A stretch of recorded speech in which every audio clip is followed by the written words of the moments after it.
Okrugli stol za akumulaciju koji se koristi na prednjoj strani linije za pakiranje, jednostavna struktura, jednostavan za rukovanje i korištenje.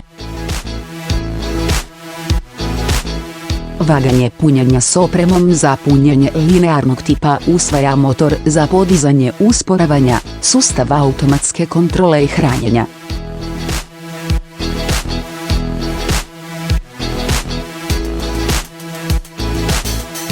Automatsko brtvaljenje konzervi 4 valjka za spajanje dovršena su u isto vrijeme kako bi se osigurala visoka učinkovitost brtvljenja.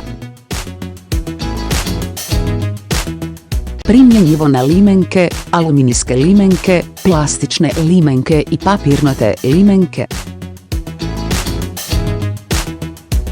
Potpuno automatski stroj za zatvaranje otpora na djecu, jednokratno može staviti mnogo čepova u otvor za poklopce i s velikom brzinom stroja za zatvaranje.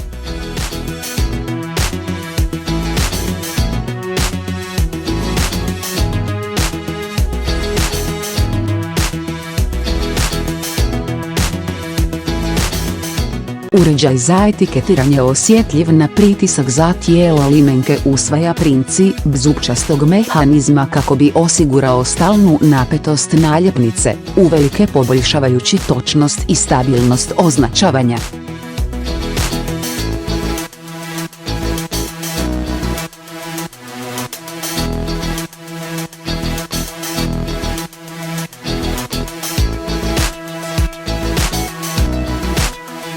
Uređaj za etiketiranje osjetljiv na pritisak za širok raspon primjene na gornjoj strani, može zadovoljiti oznake širine proizvoda i samoljepljivu foliju širine proizvoda od 30 mm do 350 mm.